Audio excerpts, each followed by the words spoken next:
Hello and welcome back to my basement. This is Jeremiah Wolf, and I wanted to talk to you a little bit about hacking and why it's so important for you to be a hacker. Now, this is going to take a little bit of a turn. That's not probably what you're thinking, but we're going to talk about it. The first thing I want to talk about, though, is kind of related, but a little while ago, I put out a video and I was talking about how to find where you should be focusing your efforts in terms of studying, how to figure out kind of where you want to focus your career, and then how to find a job doing that. I gave you tips on how to go about that process, to look to see what jobs actually exist, and then use that information to guide your studying and your certification.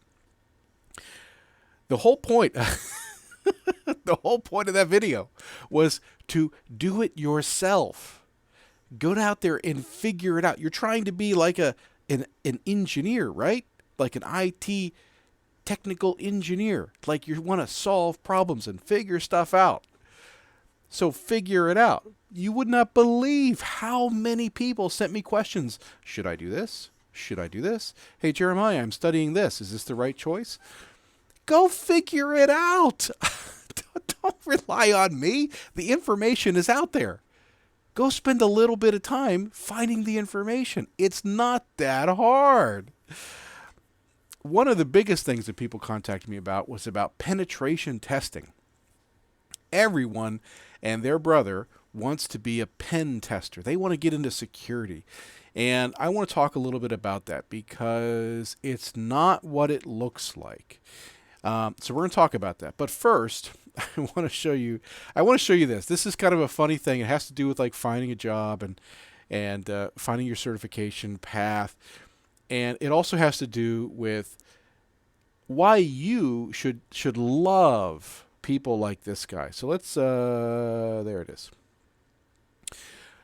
So this is on a video that I made about a year ago about the PCEP certified entry level Python something. It's the lowest level Python certification. And Chand writes, "Will the PCEP help me get a job?" It's a good question. And I say, well, it kind of depends. Like, no one's going to give you a job just because you have that certification, but it could be, the deciding factor, all other things being equal. So it's probably worth doing, and it's free, so go do it. And then he responds, "What site?" You, you're kidding me, right? What site? It's called Google, man. Type in PCEP certification. Why would you ask somebody on YouTube if you don't have the the wherewithal to figure out to do a single Google search? If you need someone to tell you the web address to go to, and you can't even be bothered to just do a quick Google search, you're never going to make it in IT. You're never going to make it. And so you watching this, people, my friends, take heart. These are the kind of people that you're competing against. Now, there are lots of other people that are much better than this gentleman. So you got to study. You got to work hard. But you know what? Love these people, because when you go to an interview and it's between you, who's worked hard, who's studied, who's figured things out, and this person who wants to be told and spoon-fed every single aspect of their life, you're going to get the job. They're not. So this is actually a really good thing. All right, so I want to talk about this article. So I actually made this video. I made it a couple weeks ago, and I didn't publish it because I just wasn't feeling it. I don't know. I was just kind of rambling on. It wasn't quite good, but I wanted to talk about this. And so this is about that recent ransomware debacle where this like server manager software was hacked, or the company was hacked, and thereby they were able to infect thousands of computers with ransomware. They made tens of millions of dollars from this, or they asked for tens of millions. I think they got a lot of it. It was freaking insane. And I want to talk about this, and I want to talk about what this has to do with security and your aspirations to get into security. First thing we're going to do is a little bit of hacking, quote unquote. I'm joking. I'm saying that as a joke. Oops, that's not what I want. Where'd my thing go? Yeah. So where are we at?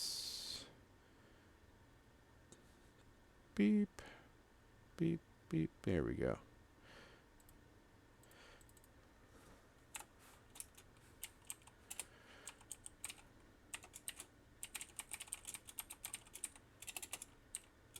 Hey, that's better. Stupid ads. Okay, so this is the name of the company, Kaseya. I've never heard of them. Maybe you have. They're apparently very big. Kaseya staff sounded the alarm about security flaws for years before ransomware attacks. So let's now this is on Gizmodo, but they're basically paraphrasing an article from Bloomberg.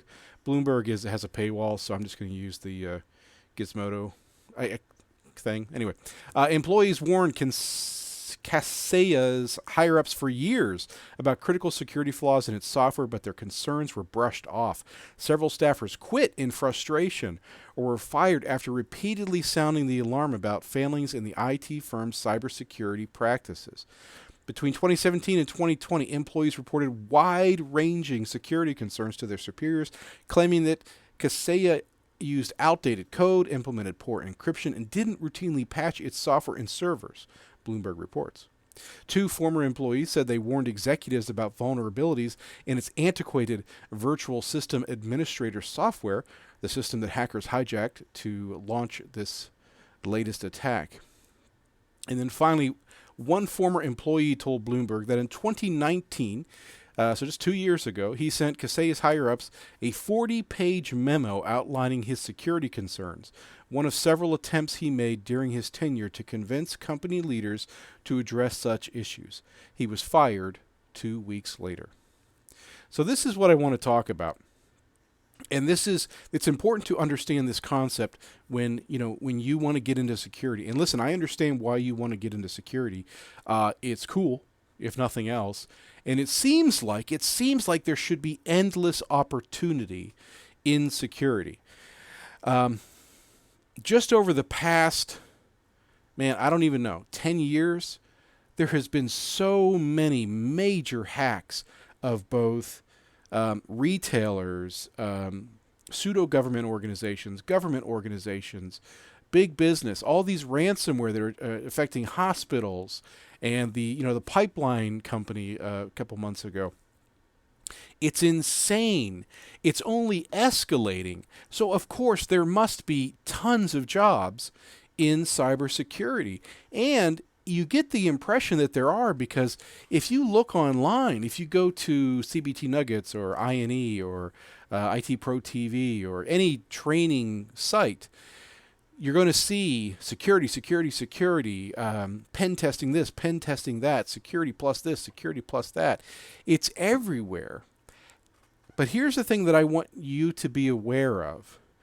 Just because people are willing to sell you training doesn't mean that there are jobs to go along with that training. Now, I got on to some of the job boards and I looked around for pen testing jobs. It came up. There were a number of hits. But when I started to dig deeper into these jobs, what it became clear to me is that the majority of them were not actual security jobs.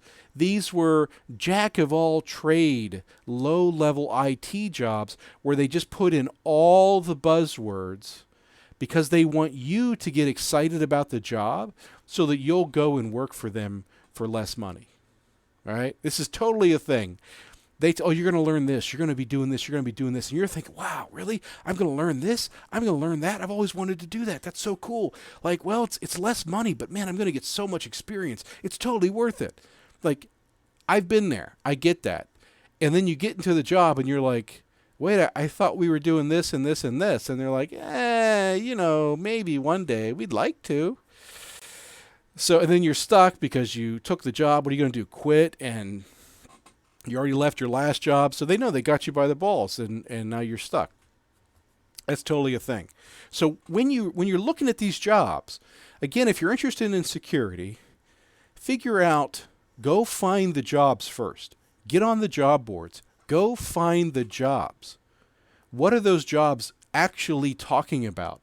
What is the actual job? Is that something you really want to do? Is it really a security job, or is it just a jack of all trades job that's going to pay you less and not give you any real good experience? And if it is a good security job, start to look like how prominent, how prevalent are those jobs? What kind of qualifications do they need? Is it something you can reasonably achieve in a short amount of time through certification? Or is this something where you're going to have to get into a different part of IT and then sort of build up your skills and branch off into security? And it's going to take you 3 or 5 years to kind of get that experience that then you're going to be able to get the security job. I would argue that when you look at these security jobs, that's how the vast majority of them work. When you look at people who are successful in security, very few, I'm sure it does happen, but very few got their security plus and then got an entry level security job and then went in, and then now they're working as in a senior level security position. No, usually it's someone who was already a network administrator or already a Linux admin or a network engineer, and through years on the job, they kind of transitioned into security. Usually it just sort of happened along with their career. And then by doing that for years, then they sort of like just one day said, oh, I guess I'm a security professional. I've been doing this for so long. The old CISSP, I think, I haven't looked at it in years, but I think it was you needed 5 years or something like that experience, verifiable experience where security was your primary function. And then you had to have a letter of recommendation from another CISSP. I might be confusing the different certs, but I'm pretty sure that's what it was. I'm not sure they still do that. But so it made it, I wanted to look at that certification years ago, but I didn't have a job where security was like my primary function. So be aware of that. So what else are we talking about? Why am I mentioning this article? Well, the reason I'm talking about this article is because this explains to you why there really aren't a lot of security jobs, even though there should be this flood of security jobs with all we're hearing about hacking and break-ins and all this stuff. There should be so many security jobs, but there's not. Why not? And the reason is simple. Management hates spending money on IT in general. And when it comes to security, they hate spending money on security. You will have companies who will be hacked. They'll be fined by the government. It'll cost them millions of dollars, and they still will not implement real, proper security. It's unfathomable. Well, it's not unfathomable. It makes sense from a certain point of view, and that certain point of view is this: security costs money, and it's an ongoing expense. It's not a set it and forget it kind of thing. If you buy a router and you get a WAN circuit, you do some basic provisioning, boom, your branch office is on the network. For most small, medium-sized businesses, that's it. You're done. It just runs until there's a problem. But that's not how it works with advanced security. With the firewall, okay, you might be able to get away with just setting it up. But if you want to talk about advanced security where you're actually protecting the network, that requires constant monitoring and tuning. And nobody wants to pay for that. Many years ago, I got my certified security professional. Our company needed it, so they paid me to really blast it out. So I took all the tests. I got my Cisco security professional, and one of the hardest tests of that group was the intrusion prevention test. There was no study material. All I had was manuals, so I had to read all the manuals and try to memorize stuff. And so anyway. But it was one of those things where I was like, this is such cool stuff, man. I cannot wait till we sell this. I want to do this. And try as our salespeople might. We never sold a single IPS IDS solution. And the reason was because you couldn't just plug it in. You had to plug it in. Then you had to monitor the network. Then you had to set a baseline. Then you had to figure out your policies. Then you had to tune your policies. And then once every couple of weeks or sooner, you'd have to update signatures, retune policies. Like this was a whole thing. It wasn't just a like, oh yeah, we got an IPS, it just runs in the background. I actually saw a company that tried doing that where they sold an IPS that just kind of ran in the background and that nobody ever managed. And, of course it was garbage.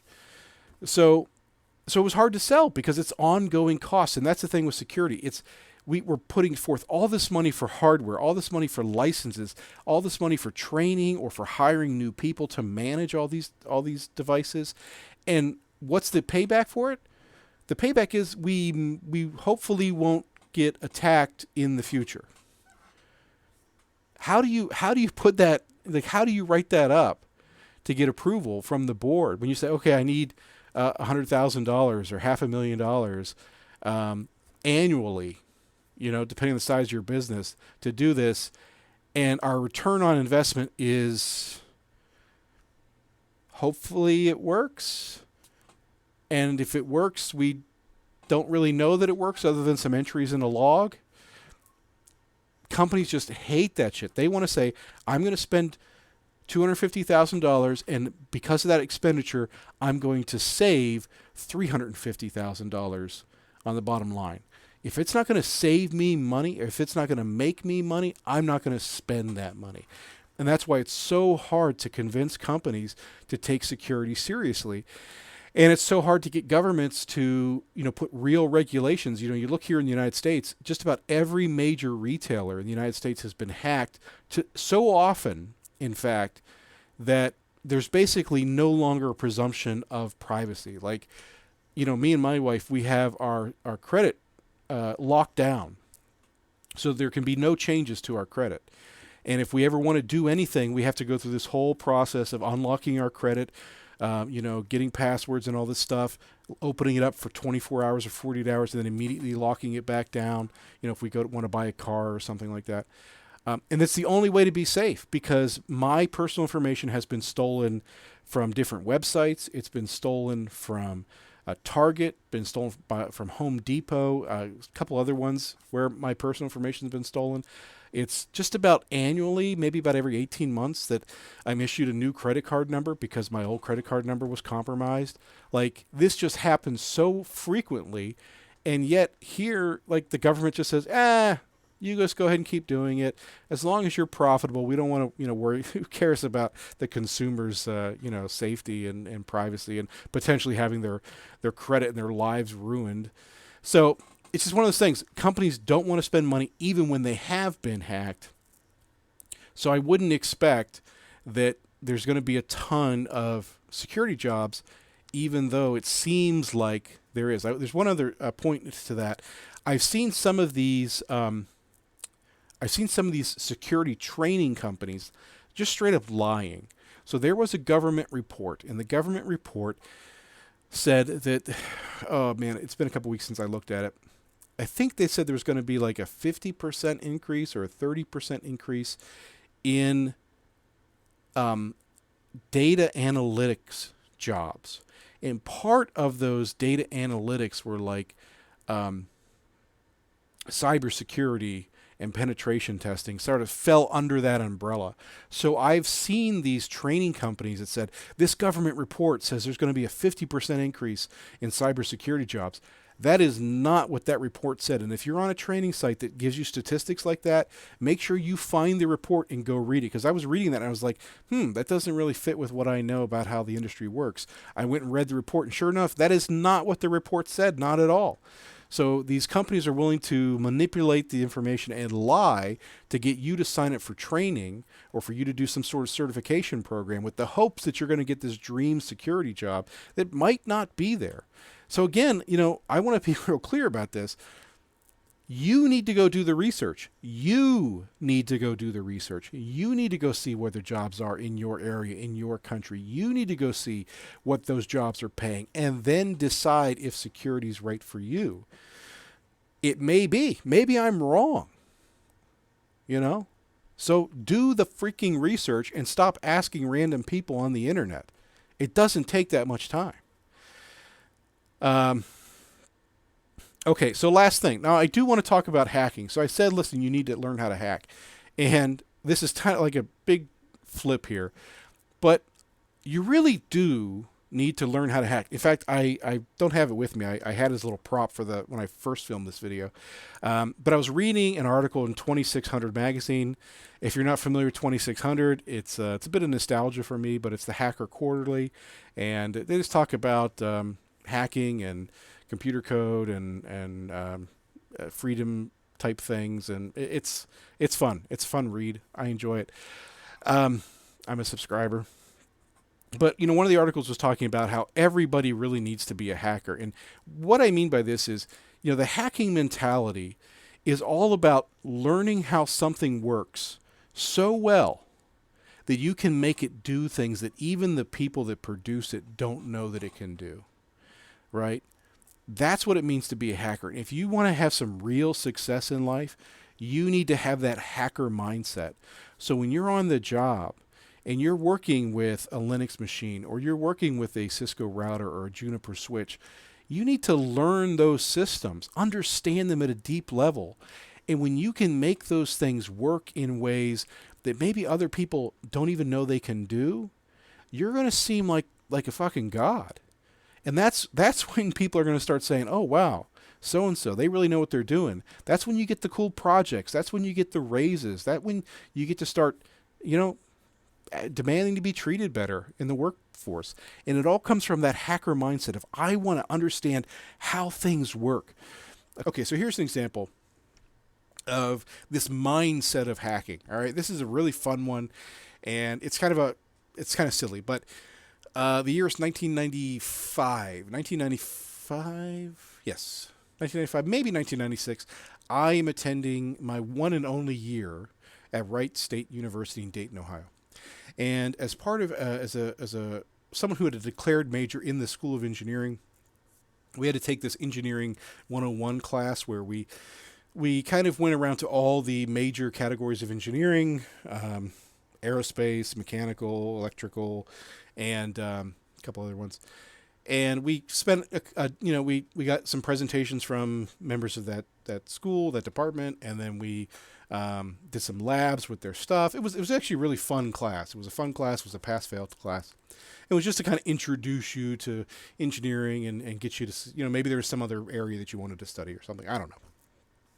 Well, toward the end of this class, we had like this, it was just a fun project, and it was apparently something that one of the physics class did, or one of the mechanical engineering classes did or something. And we were given a notebook, a pencil, a paper clip, and a rubber band. A spiral bound notebook, a paper clip, a normal wooden pencil, and a rubber band. And basically what we had to do was take a sheet of paper. Is that true? No, we had to get the paper clip, and using those items, build a machine that would then shoot the paper clip as far as possible. And whoever could get the paper clip to go the furthest would win this little thing. So immediately, I have an idea for how to shoot a paper clip very far. So I go up to the class instructors and I say, hey, so what are the rules? I need you to explain the rules to me. Now, here's something that's really important. I didn't say, can I do X? I said, what are the rules? And they said, here are the rules. And I said, those are all the rules. I can do anything as long as I match those rules. And they said, yeah. I said, okay. So I went back to my little area. I took my pencil. I broke it in half. I shoved one end into one end of the spiral notebook. I took the other piece and I shoved that into the other end of the spiral notebook. I took the rubber band and I wrapped it around the two pencils, and I put the paper clip in between. When it was my turn, I put my hand on the notebook, pulled back the rubber band, and shot the paper clip all the way across. We were in the atrium of the building, and it went all the way across the atrium. I went 2 to 3 to 4 times as far as everybody else. Everybody else folded the notebook in half and used the energy of the notebook folded to kind of fling the paperclip, and it would go 2 or 3 feet or 5 or 10 feet. And mine went 50 feet all the way across the room. And my fellow students were pissed. They're like, no, he can't do that. And I'm like, why not? Why can't I do that? Explain to me why I can't. And so they complain to the instructors, and the instructors are like, no, he can. He came and clarified the rules. And while, yes, that might not be, what everybody else thought of, it is 100% in the rules, and Jeremiah won. So what does that have to do with hacking? Well, when you understand a system, you can get that system to do things that other people just don't think about. That's true hacking, right? Part of that computer hacking is understanding a system so that you can get in there and make it do things that other people don't think about. But hacking in general, that's the sort of mindset you should be able to, if you want to be successful in life and in your career, you need to learn how to hack relationships. That's huge. When you can learn to understand how to communicate with other people and get them on your side and help to, communicate your points of view, that's huge. When you can understand the political systems within your corporation, believe me, that is a huge benefit to your career. If you can understand those political systems and learn to use those to your benefit, when you can understand your technical aspects of your career, your whether it's servers or routers or switches or whatever, when you understand them at a deep level and can make them do things that other people don't even think about, the sky's the limit for you. People are going to see you. They're going to think you're some kind of technology god. And I got to tell you, I spent a lot of my career in that prima donna status where everyone in the office thinks, oh, wow, Jeremiah, he can do so much. He's so amazing. And it's just, life is good. It's kind of like, it sounds like a douche thing to say, but when you can do things that other people can't do, and you're not an asshole about it, like, don't be an asshole about it, you get special privileges, and people are happy to give you special privileges, and they're happy to see you get special privileges because you make their life better. You make their job more secure. You make the company more money. So that's that hacker mindset. So yes, you do need to learn hacking. Learn the hacking mindset and apply it to all areas of your life. And you know what? If the job market is there, if you do the research and it looks like it, and you want to learn computer hacking, well, you can do that too. Hey, this is Jeremiah. I'll see you in the next one.